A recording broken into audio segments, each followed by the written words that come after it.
Yaumbe maisha yako. Yaumbe maisha yako. Yaumbe maisha yako yenye utukufu. Yaumbe maisha yako yenye heshima. Yaumbe maisha yako yenye hadhi. Yaumbe maisha yako ambayo yatakuwa mfano wa kuigwa. Yaumbe maisha yako. You can create your life. Ni moja ya discovery ambayo binadamu akijua ataanza kuishi maisha ambayo ni mbali kabisa na mashaka. Ni maisha ambayo yenye furaha, ni maisha ambayo yanatumaini tele. Yaumbe maisha yako. Kuna vitu kadhaa ambavyo nitashare na wewe ili uweze kuvitumia hivyo katika kuyaumba maisha yako. Maanake Mungu ameweka uwezo huo. There is a potential within you to create a life that you like. Maisha ambayo hata wewe mwenyewe ukiangalia unasema wow, haya maisha mimi nayapenda. Maisha yako yatakuwa mazuri sana. Kwa kuna vitu vichache ambavyo nitashare na wewe.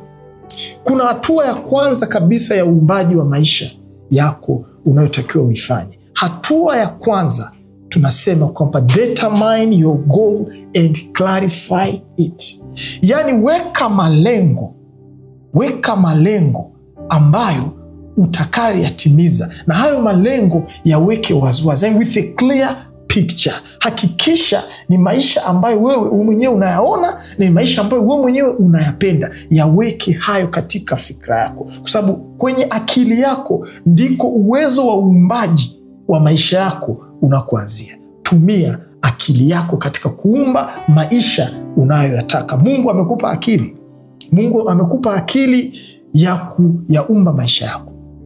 Maisha yako yanaweza katengenezwa katika namna ya utukufu kama ukiweza kuitumia akili yako. Akili yako haikutengenezwa kwa ajili ya kufaulu masomo ya biology tu darasani. Akili yako haikutengenezwa kwa ajili ya kufaulu fizikia ama hesabu. Akili yako ilitengenezwa, Mungu aliiweka ndani mwako ili uyaumbe maisha yako. Elimu ya msingi uliyoipata ya shule sio mwisho wa utendakazi wa akili yako. Akili yako ina uwezo mkubwa sana wa kuweza kuyaumba maisha yako kama jinsi unavyoyataka. Lakini sisi ambao tumepata neema ya kuwa ndani ya Kristo, tuna kitu cha tofauti kidogo. Watu wa ulimwengu wanavyofundisha jinsi ya kuumba maisha unayoyataka, watakwambia kwamba yaumbe kama jinsi wewe unavyoyataka. Lakini katika imani ndani ya Yesu Kristo, kuna kitu kidogo cha ziada alichotuongezea Bwana Yesu cha kuweza kuyaumba maisha yetu. Maisha yako ndani ya Kristo Yesu ni maisha ambayo tayari yalishapangwa. Mkristo yoyote anayejitambua katika imani ndani ya Yesu Kristo ataweza kutambua kwamba yeye kusudi lake la kimaisha ni kusudi ambalo lilishapangwa. Hatima yake ya maisha ni hatima ambayo ishapangwa. Sio hatima ambayo inatengenezwa kwa uwezo wa akili yake. Ni hatima ambayo imetengenezwa kwa uwezo wa akili na uwezo wa Mungu. Hebu imagine, uwezo wa Mungu ulisha kutengenezea hatima ya maisha yako. Akili yako ni akili ndogo. Ukiweza kutap into, ukiweza kuingia katika akili ya Mungu iliyo ndani ya Kristo, na ukaona yale maisha ambayo Mungu amekusudia kuishi, utagundua kwamba ni maisha yenye utukufu kuliko mtu mwingine yoyote yule ambaye unaweza kumlinganisha katika ulimwengu huu. Maisha yako yatakuwa mazuri sana ndani ya Yesu Kristo kama ukiweza kutambua hicho kitu. Umewekewa uwezo wa kuweza kuyaumba maisha yako. Na maisha yako ndani ya Yesu Kristo tunasema kwamba they are predestined. Our life in Christ are predestined. Hatima ya maisha yako tayari ilishatengenezwa na uwezo wa akili ya Mungu, sio na uwezo wa akili ya kibinadamu. Katika Warumi mlango wa 8 mstari wa 29 hadi wa 30 utaweza kujifunza jambo hili ninalokuambia. Maandiko yanasema hivi: maana wale aliowajua tangu asili aliwachagua tangu asili, wafananishwe na mfano wa mwana wake, ili yeye awe mzaliwa wa kwanza miongoni mwa ndugu wengi. Na wale aliowachagua tangu asili, hao akawaita, na wale aliowaita, hao akawahesabia haki, na wale aliohesabia haki, hao akawatukuza. Unaona, tangia asili. Yani Yesu mwenyewe, Biblia inasema kwamba kabla ya kuwekwa msingi ya ulimwengu alikuwa ni kondoo ambaye tayari ashatolewa sadaka. Maisha yako ndani ya Yesu Kristo pia tangia asili yalishapangwa. Mungu hakupangia wewe kuishi maisha ya kidhaifu. Mungu akupangie kuishi maisha ya kinyonge. Mungu alipanga tangia asili wewe uishi maisha yenye utukufu wa kiwango cha juu sana ndani ya Yesu Kristo. Hiyo ndio predestination yetu tulionayo ndani ya Yesu Kristo. Sisi tunaishi katika maisha ya imani yenye uhakika ya kwamba sisi ni watu tulioinuliwa kabla hata ya kuwekwa misingi hii ya dunia ndani ya Yesu Kristo. Sio watu tunaoishi maisha ya kubahatisha.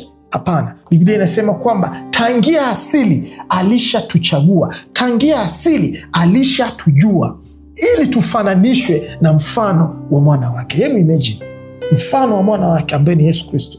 Yesu Kristo ambaye jina lake ni jina ambalo linaendelea kutangazwa siku baada ya siku, mwaka baada ya mwaka, karne baada ya karne. Ni utukufu wa namna gani alioubeba Yesu Kristo? Ni utukufu wa namna gani aliobeba Yesu Kristo? Utukufu wa aina hiyo ndio utukufu ule ulio ndani yako. Maisha yako yameinuliwa, maisha yako yametukuzwa. Historia ya maisha ambayo unakwenda kuitengeneza katika dunia hii ni historia ambayo itadumu miaka na miaka. Maana huo ndio utukufu uliofananishwa nao wa Yesu Kristo. Sio utukufu wa watu maarufu wa ulimwengu huu ambao baada ya mwaka mmoja, miwili, mitatu, minne, akijitahidi sana miaka 10 ashapotea katika ramani ya historia ya dunia. Utukufu ambao Mungu ameweka ndani yako ni utukufu wa kudumu. Yeye Yesu ndio mzaliwa wa kwanza na sisi ni ndugu zake. Hebu imagine mtu ambaye jina lake ni jina ambalo limetukuzwa miaka na miaka, miaka na miaka, karne na karne, enzi na enzi. Ni mtu ambaye wewe umefananishwa naye, na huyo ndiye ndugu yako. Level ya mafanikio unayotakiwa uanze kuyatazama ni level ya mafanikio aliyokuwa nayo Yesu. Yesu ametukuzwa sana, na wewe pia umetukuzwa kama yeye jinsi alivyotukuzwa. Maana Biblia inasema kwamba tumeinuliwa nasi tumeketishwa pamoja na yeye. Biblia inasema na wale aliowachagua tangu asili, hao akawaita, hao akawahesabia haki. Wakristo wengi wana changamoto ya kupambana sana katika kuhesabiwa haki mbele za Mungu. Wanapambana sana ili wahesabiwa haki. Wanapambana sana labda watoe sadaka nyingi. Wanapambana sana labda watende matendo ambayo ni mazuri sana ili wahesabiwa haki. Mkristo anayejitambua atafanya matendo mazuri kwa kuwa ni asili yake kutenda matendo mazuri, sio kwa sababu ili apate haki mbele za Mungu. Kwa sababu Mkristo yoyote yule ni mtu ambaye alishahesabiwa haki. Watu wengine huwa wanasema katika sala zao kwamba sisi hatustahili kwa lolote, sisi hatuna haki mbele zako ya kufanya lolote. Hiyo sio mentality ambayo Mungu amewekeza ndani yako.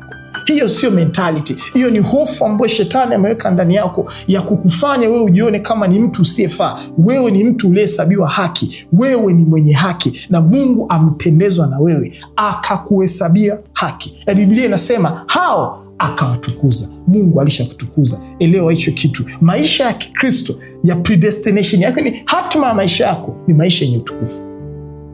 Hiyo ndio hatima ya maisha yako. Kwa hiyo unavyoanza kuona imagination, unavyotengeneza maisha yako ndani ya Yesu Kristo, hakikisha imagination yako ni imagination inayokupa picha ya maisha yaliyoinuliwa, maisha yenye utukufu. Kama unaanza kuona maisha yako kama yanakwenda kuangamia, na kuhakikishia hiyo ni mbegu ya wazo la Ibilisi ambalo ameliweka ndani yako, na likatae kabisa. Kumbuka kwa wewe maisha yako ni maisha yaliyoinuliwa. Ukianza kuona imagination ya utukufu katika maisha yako, huyo ndiye Mungu anayefanya kazi ndani yako. Biblia katika Waefeso pia mlango wa 1 mstari wa 5 inasema hivi, alituheshimisha. Mungu alishatupa heshima na akatuinua na alituchagua sawa sawa na uradhi wa mapenzi yake, according to his will. Mapenzi ya Mungu katika maisha yako ni maisha yaliyoinuliwa. Kwa hiyo imagination yako unayoitengeneza katika hatua hii ya kwanza ya kuset goals, hakikisha unaweka malengo na kuweka clarity, yani clear picture ya kwamba wewe ni mtu uliyeinuliwa. Yani uwe na hiyo mentality ndani mwako ya kwamba maisha yako ni maisha yaliyoinuliwa. Hata imagination unayoitengeneza, tengeneza imagination ambayo ya kuinuliwa. Basi unapoanza kupata hiyo picha ya maisha yako yaliyoinuliwa, katika sala zako Mungu ataanza kukupa imagination. Utaanza kuona maisha yako jinsi yanavyoenda. Andika maono, yaandike maono ambayo Mungu anakupa. Wewe Mungu amekutukuza ili uje kuwa nani? Amekutukuza ili uje kuwa daktari mkubwa. Amekutukuza ili uje mcheza mpira mkubwa, basketballer, mwanamuziki ambaye ni mkubwa. Andika hayo maono yako. Clarify your goals. clarify. Hakikisha unayaandika, kwa sababu Roho Mtakatifu kuna namna ambavyo huwa anamtazama mtu. Akianza kuona mtu anaandika maono ambayo amempa, anaanza kuona sasa mtu naye deal naye ni mtu ambaye yuko serious. Huyu ni mtu ambaye naweza nikafanya naye kazi. Roho Mtakatifu anapenda kufanya kazi na watu ambao wako serious.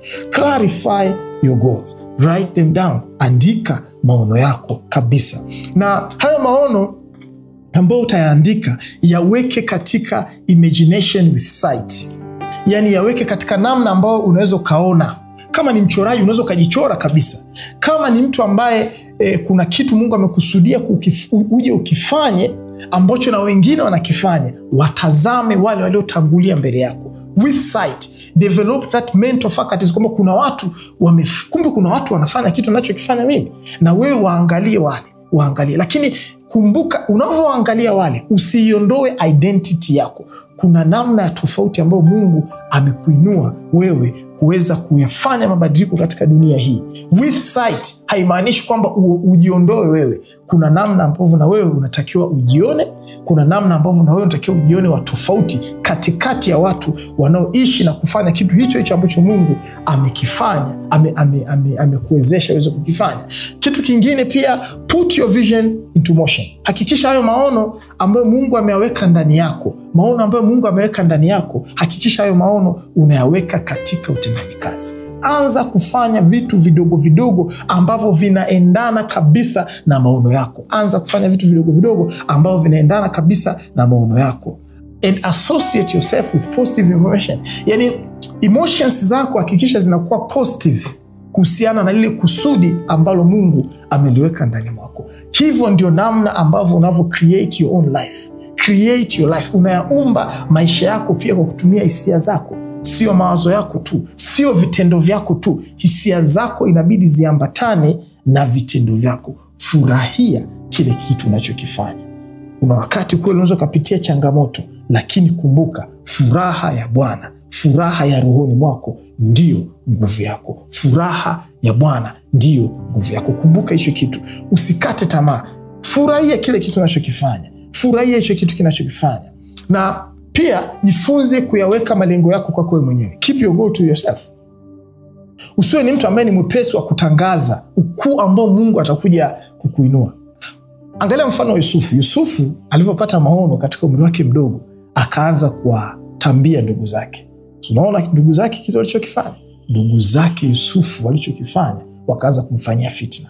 Ili uweze kurahisisha safari yako ya kuyaumba maisha yako, usiwe ni mtu ambaye unapenda sifa ya kutangaza yale mambo ambayo Mungu amekuambia sirini. Yafiche maono yako. Kama ikikubidi, kama inakulazimu, utamshirikisha yule mtu tu ambaye kweli anahusika katika sehemu ya maono yako, na unaona huyu ni mtu ambaye tunaweza tukaenda naye.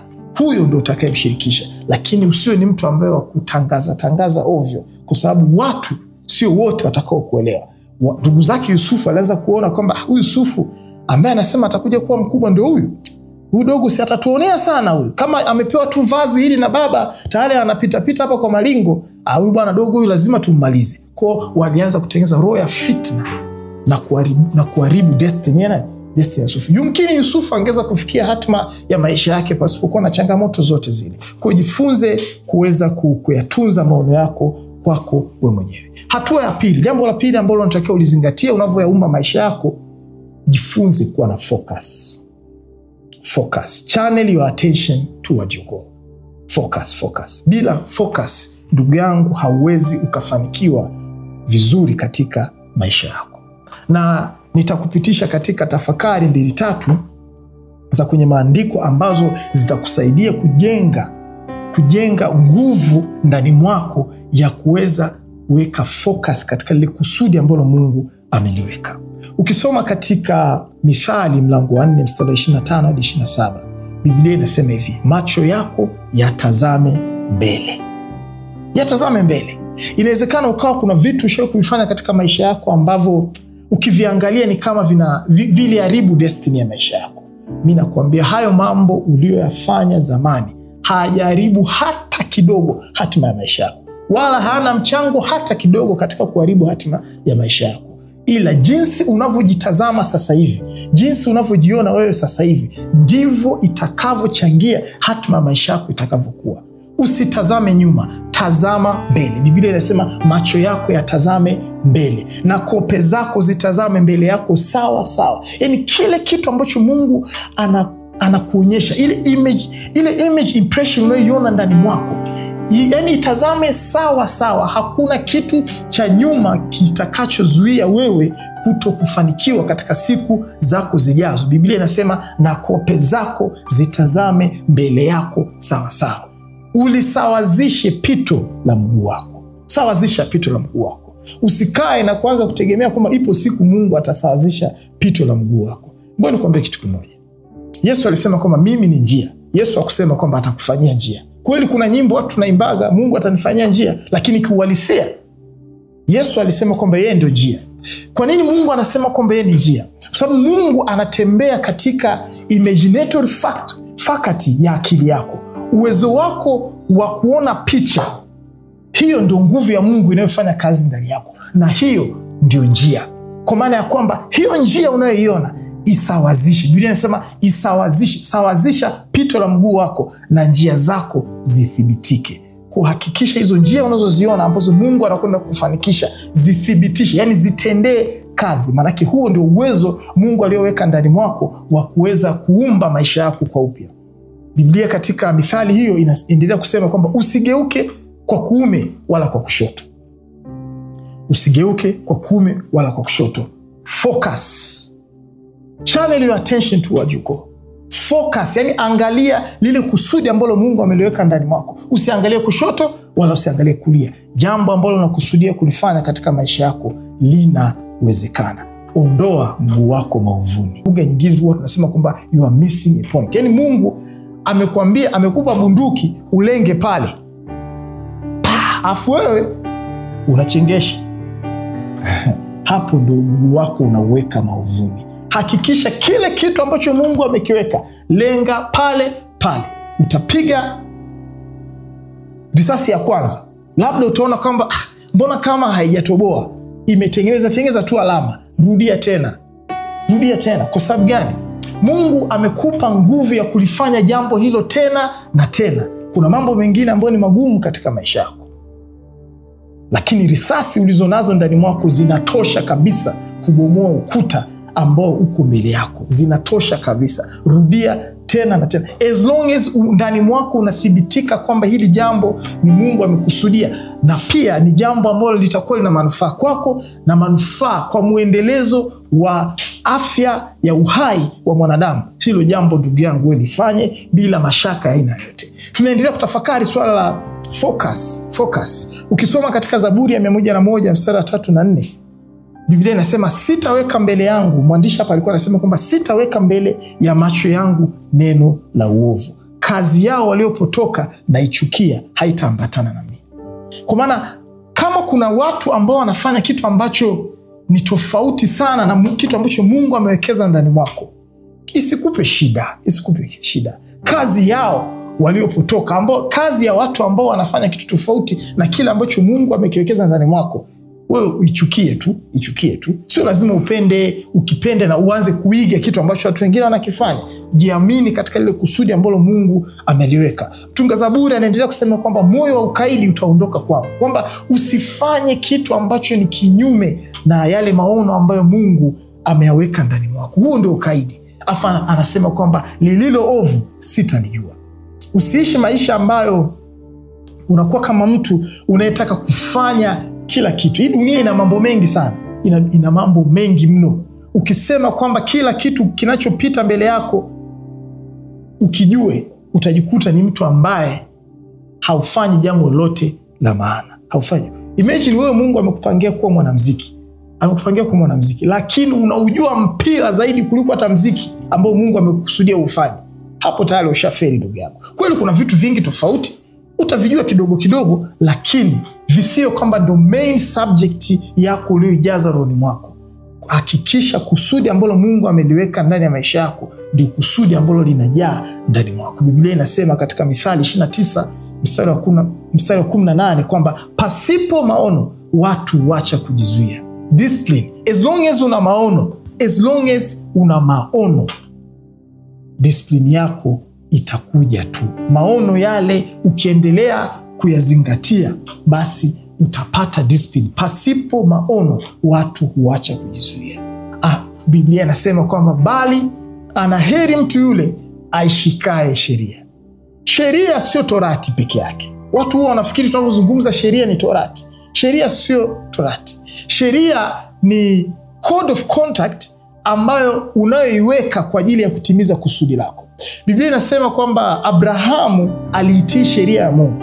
Abrahamu kama aliitii sheria ya Mungu, aliitii sheria gani? Kwa sababu torati ilikuwa bado haijaja. Musa alikuwa bado hajazaliwa. Kwa maana ya kwamba sheria ya Mungu ni zaidi hata ya torati. Sheria ya Mungu ni code of conduct kwa ajili ya kutimiza makusudi ya maisha yako. Wewe itii sheria. Kuna kanuni ya wewe kuja kuwa tajiri. Kuna kanuni ya wewe kuja kufanikiwa. Jifunze vitu gani unavyotakiwa uvifanye. And then hizo ndio sheria zako unazotakiwa uzitimize. Labda kuna kozi unatakiwa ukasome. Labda kuna watu inabidi uanze kujiassociate nao. Nyenyekea, associate nao watu. Hiyo ndio hatua ambayo Mungu ameiweka kwa ajili ya wewe kuweza kutimiza malengo ya maisha yako. So hiyo ni hatua ya pili ya kufocus. Jifunze kufocus ili uweze kuyatengeneza maisha yako kwa upya. Hatua ya tatu, jambo la tatu ambalo nipenda nikushirikishe, ambalo la msingi ili uweze kufanikiwa katika kuyatengeneza maisha yako, maintain your focus and be patient. Yani hakikisha unaendelea kufocus katika jambo hilo, kwa sababu maisha wakati mwingine kweli yana changamoto. Kuna vitu vinaweza vikawa vinajitokeza ambavyo vinakurudisha nyuma, lakini maintain your focus. Maintain your focus. Katika hatua ambazo unaendelea katika kufanikiwa kwako, utakutana tu na watu ambao watasupport idea yako. Inawezekana kweli kuna watu utakutana nao ambao wanapinga idea yako. Hiyo ni kawaida. Hata Yesu mwenyewe aliahidi hivyo, kwamba kuna watu ambao watakaopokea ujumbe utakaowapa. Kuna watu watakaopokea kazi utakaoitoa, lakini kuna watu wengine ambao pia watakataa. Hauwezi ukakosa watu wanaopokea na uwezi ukakosa watu wanaokataa. Ukiona wewe jambo lako ni jambo ambalo linakataliwa na watu wote, hilo jambo lako linaweza likawa limetoka kwa Mungu. Lakini kama limetoka kwa Mungu, lazima Mungu atakupatia watu ambao wanakusapoti na watu ambao wanakubali. Lakini pia kuna watu wanaweza kawa wanakataa. Ila pia ukiona jambo hilo linakubalika na watu wote, unaweza kawa kuna changamoto kidogo. Kuna kaunafiki kanaweza kakawepo. Kuna kaunafiki kanaweza kakawepo, na mambo ya kinafiki hayatadumu. Jambo unalolifanya ambalo linakubalika na watu wote, hakuna hata mtu mmoja anayepinga, kunaweza kuwa kuna tatizo. Kwa hiyo kumbuka hicho kitu. Kuna leveling hapo. Mungu atakupa watu wanaokubali na Mungu atakupa watu ambao pia watakuwa wanapinga kwa sehemu, ili kuweza kutest imani yako juu ya jambo ambalo Mungu ameliweka ndani mwako. Ukitafakari Yeremia mlango wa 29 mstari wa 11, Biblia inasema hivi: maana nayajua mawazo niyawaziayo ninyi. Nayajua mawazo niyawaziayo ninyi, asema Bwana, ni mawazo ya amani. Maono ambayo Mungu amekupatia ni maono ambayo yatakupa amani na hayatakuwa na mabaya. Biblia inasema kwamba baraka za Mungu utajirisha, wala haongezi taabu pamoja nazo. The blessing of the Lord maketh you rich, and he does not add any troubles, any sorrows. Kwa maana ya kwamba mambo ambayo Mungu ameyakusudia katika maisha yako, mawazo ambayo Mungu ameyakusudia katika maisha yako, ni mawazo ambayo ni ya amani na mawazo ambayo hayana mabaya kabisa. Lakini pia katika hicho kitabu cha Yeremia anaendelea kusema kwamba hayo mawazo anayokuwazia ni ya kukupa wewe tumaini katika siku zako za mwisho. Ushawahi kuona mtu ambaye katika wakati ambapo amefikia hatma ya maisha yake, unaona kwamba jamaa sasa hapa kama ndo ametoboa hivi. Hapo ambapo anapoanza kufanikiwa, ndipo mara mzazi wake ameanza kuumwa, mara mtoto wake ameanza kuumwa. Yaani anapata hatma ambayo haina tumaini. Lakini sivyo ilivyo katika Yesu Kristo. Katika Yesu Kristo, Mungu, ukitembea na Mungu, ukitembea katika mawazo ya Mungu, na kuambia unavyofikia katika hiyo hatma yako itakuwa ina tumaini. Utakuwa unaishi maisha ambayo ni hopeful. Wazazi wako watakuwa maisha yao yanazidi na wenyewe kushamiri, ngozi yao inazidi kuwa nzuri, kwa kuwa mbaraka wa Mungu, mwangaza wa Mungu utakwenda kuangaza juu ya familia yako yote, nanyi mtaishi maisha ambayo ni ya furaha. Njozi yako. Maintain your focus katika kutimiza ndoto zako. Katika kitabu cha Habakuki mlango wa 2 mstari wa 3, Habakuki mlango wa 2 mstari wa 3, Biblia inasema kwamba maana njozi hii bado ni kwa wakati ulioamriwa. Sasa ili neno wakati ulioamriwa mara nyingi katika fikra zetu huwa tunashindwa kulielewa. Watu wengi wanafikiri kwamba ni jambo ambalo ni la mbele sana, ni jambo ambalo ni la siku zijazo sana, lakini sivyo. Nitalieleza mbele kidogo katika somo hili, wewe endelea kusikiliza, utaona nitafafanua vizuri sana Biblia inavyozungumza wakati ulioamriwa. Katika hicho kitabu cha Habakuki anasema kwamba hiyo njozi yako inafanya haraka kuifikia mwisho wake. Usione kwamba ndoto zako zinachelewa. Ndoto zako hazichelewi. Perception ambayo unatakiwa uwe nayo wakati unasubiri utimilifu wa ndoto zako, perception unatakiwa kuwa nayo ni kwamba hiyo njozi yenyewe inafanya haraka sana kuweza kutimia. Yani haraka kuliko hata wewe unavyopambana. Kweli tunapambana wakati mwingine ukawa kuna vitu tunavifanya ili ndoto yako iweze kutimia, lakini nakwambia hiyo ndoto yenyewe kwa mujibu wa maandiko, kama ni ndoto ambayo Mungu amekupatia, ni ndoto ambayo inafanya haraka ili kuweza kuifikiria mwisho wake. Na Biblia inasema kwamba haitasema uongo, kwamba hayo maono ambayo Mungu amekupatia, usione kwamba ni maono ambayo labda kama ya uongo, labda akili yako tu inatunga. Hapana ndugu yangu. Ni maono ambayo Biblia inasema kwamba sio maono ya uongo, ni njozi ambayo haisemi uongo, ni thabiti kabisa. Na anaendelea kusema kwamba hata kama ukiona kwamba inakawia, wewe ngoje. Kuwa katika attitude ya subira. Kuwa katika attitude ya subira ya kutegemea utimilifu wa makusudi yako. Yani wait with the expectation of the fulfillment of your dreams. Usikae kusubiri kana kwamba labda haitakuja kutokea. Hapana.